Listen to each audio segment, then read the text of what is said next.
All right, Shalom. First and foremost, as always, I'd like to give all praise, honor, and glory unto Yahweh, Bahashem, Yahweh Shai, Bahashem, Racha HaKodash. Double honors unto the apostles and elders of Great Millstone who rule well. Salutations to you, hopeful elect brothers that push the word of Yahweh Shem Yahweh Shai in spirit and in truth. Coming back with another lesson. I'm the brother Chasai with Great Millstone Northwest, and I want to get into Matthew, the 12th chapter. The point will be in verse 36. However, I'm gonna start up a little bit. All right. And pretty much the point of this lesson is to emphasize the importance of, being factual in your speech. Okay? The Lord brought us in the truth to do that, to proclaim truth, to speak truth. Okay, so when we speak, out on the highways and hedges or just in general, we need to speak truth. We can't just make up things, make up facts, and just say things, just talk to be talking. Okay, and you state something, and you're throwing it out there as a fact when really, you're not even sure if that's accurate or not. All right, that's not that ain't cool. Okay. Yahweh Shai ain't do that, and likewise we're not to do that as well. First and foremost, the Heavenly Father, Yahweh, has not done that. Okay, and never will do that. All right, Yahweh Shai does not do that. Never will do that. Okay, and likewise we shouldn't do that. All right, just say something to say it. And don't even know if it's accurate information or not. Okay, because you got to think about the listeners, brothers who's listening to that.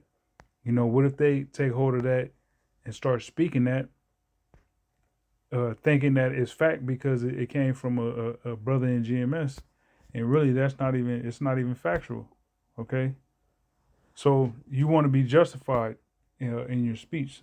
All right, which is why the apostles emphasized fact checking. Okay, this ain't we're not in the business of so to say, we're not in the business of just making shit up. Okay, this is Matthew 12 and 33. Now look at these other Israelite camps. That's what they do. They just make shit up, just shoot from the hip, and that's gonna get their ass destroyed, man. Shooting from the hip, just leaning to your own understanding, just saying whatever the hell comes to mind or whatever you know pretty much, yeah, whatever comes to mind, whatever you think is factual. Just, well, okay, well, I think it's this, and you just say it like, no, that's, hey, the Lord ain't called us into the truth for that, man. All right, so this is Matthew 12 and 33. It says, and as you see here in the title, it says, words reveal character. It says, either make the tree good and his fruit good, or else make the tree corrupt and his fruit corrupt. For the tree is known by his fruit. O generation of vipers, how can ye, being evil, speak good things? For out of the abundance of the heart the mouth speaketh. Okay, so if a dude is, in his spirit just evil, all right, wicked, well, what's gonna come out of his mouth is evil, wicked things. Okay. We're striving to not be evil, wicked men.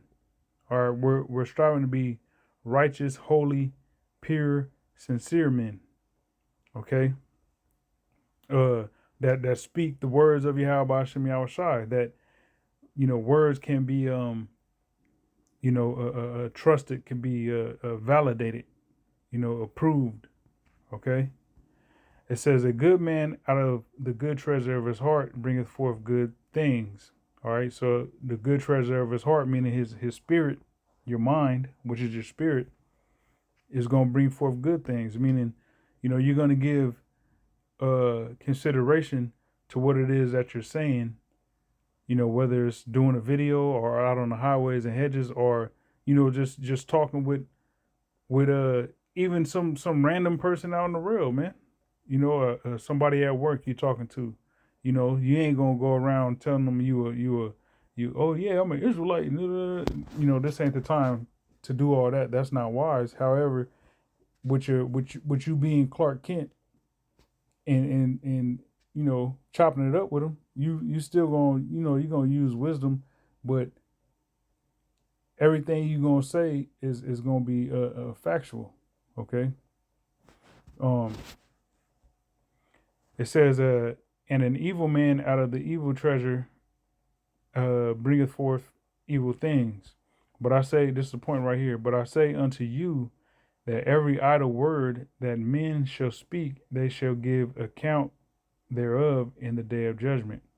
For by thy words thou shalt be justified, and by thy words thou shalt be condemned. Okay, so that's how you're gonna be judged by what you say. Okay, now it says that every idle word that men shall speak, they shall give account thereof in the day of judgment. So let's look up that word idle. So when you go into the Greek, that word idle comes from G629, and it's argos. Okay. Now peep this. It says free from labor, at leisure, which we know that leisure is your study time. Okay. So like whether it's you reading scriptures, going into certain Hebrew words, Greek words, going into some history, going and just fact checking, reading articles, so on and so forth. You know, all that is pretty much you compiling information to be able to deliver, whether out at camp or doing a lesson. Okay, but you're gonna get that pretty much that you're gonna acquire that arsenal of information and facts by using your leisure um properly. All right, your study time, okay, your reading time. So if you're idle, that means you're free from labor. So not delivering factual information, or just winging it, just saying random things, and quite frankly, it's not even true. That shows, you know, uh, uh, uh, what you've been doing with your leisure time. That shows that free from labor. You're free from labor in a sense, meaning like you ain't putting in the work to deliver, truth. Okay, to whether it's a minute degree or a major degree. Okay, it says lazy, shunning the labor which one ought to perform. Okay, so it can be something simple as a quick little fact check. You know, you speaking something at camp, and you might you want to throw some numbers out there, or you want to say say something, but you're unsure if is that right, or was it this, or was it that? I can't remember. And you just say whatever, like well, whatever. I'm gonna just toss a coin up, and whatever comes to mind is what I'm gonna say. You can't do that, man. When we got smartphones and you can simply just real quick, either speak it into the phone or type it in and fact check real quick, and then make your point. So that way that information is accurate. All right. And with that, you're you're justified. Okay. So let me see. This is the synonyms. It says idle, involving blameworthiness. All right. You don't want to be blameworthy. You know. Well, where you get that information from? Oh, I got it from so and so. Like what the. All right, and then that blames on you because you gave some faulty information, because you were lazy. All right, slow, tardy, having purely a temporal reference and no necessary bad sense. Okay, so having purely a temporal reference, and no necessary bad sense. Okay, sluggish, descriptive of constitutional qualities, and suggestive of censor. All right. So you don't want to be in that case. You don't want to, you know, be given a erroneous information. Okay. Without regard of, is this right, or am I, or you know or is it just is this right, or am I just winging it? Am I guessing? And if it's wrong, like, oh well, at least I said something. Like, no, the truth does not work like that. Okay. Strong's definitions. It says as a negative particle, inactive, an example, unemployed. All right. By implication, lazy, useless, barren, idle, slow. Okay. So your brain has to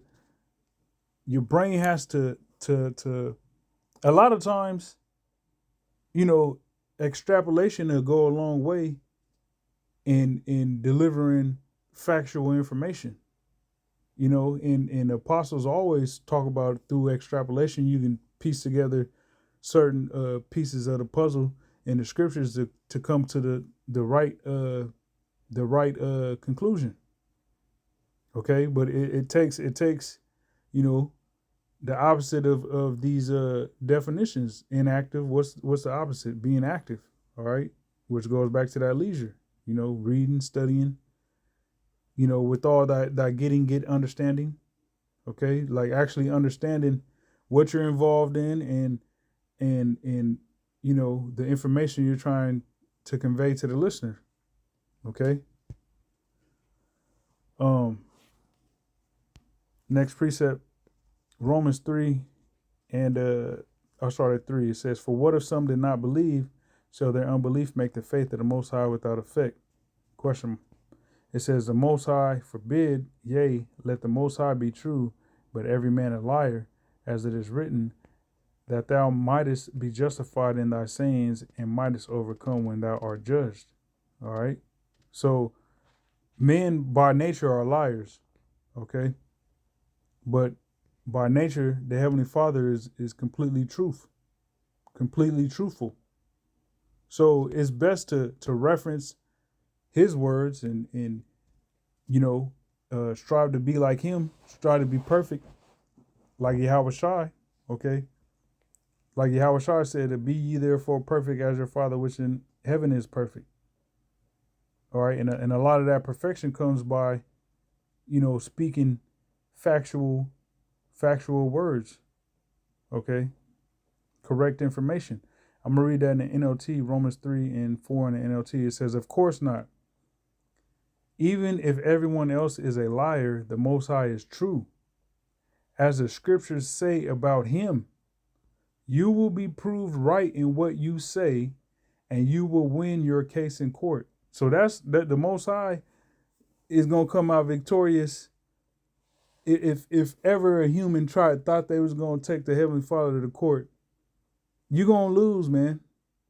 Because the Heavenly Father's words are truth. And He created you. All right. So with us being involved in what we're involved in, being the men of the Lord, being the prophets of Yahweh Shem Yahushai, let us take on that same mind frame. All right.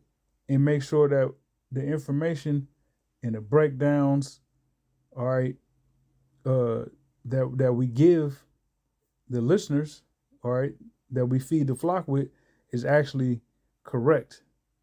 Okay, is factual. Or you can take that to the bank. Not just guessing and, well, I don't know. It might have been, or maybe it's, no, that's not gonna work, man. Okay, because you want to win your case in court. We got all these wicked ass niggas coming up against, the apostles and elders and the men of great millstone, and they coming with straight BS, garbage, and lies, and you got people eating that shit up. All right, but guess what? in the end, what's gonna happen? All those idle words, okay, those barren. Let's look that word idle up again, okay? Because all those idle words, all right, those barren, worthless, uh, inactive, unemployed, useless, lazy, slow words, they're gonna have to give account for all that shit. All right, and we're earnestly striving to not be lumped in to that category of individuals that got to pay for being, idle or having idle words or, you know, delivering lies. Okay. Psalm 119 and verse 160. It says, "Thy word is true from the beginning, and every one of thy righteous judgments endureth forever." Okay. This is in the NLT. It says, "The very essence of your words is truth, and all your just regulations will stand forever." Okay. So what the Lord, Yahweh Bashem Yahushai, has spoken is true, and that's going to endure forever. All right. So it's a sure bet to pretty much reiterate and recite in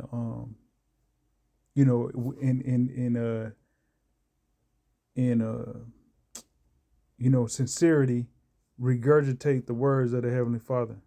All right. In humbleness and sincerity and truth, speak the words of Yahweh Hashem Yahushai, use him as the reference. Where you get that from? Oh, I got it from boop, boop, boop, boop, boop. Right here, bam.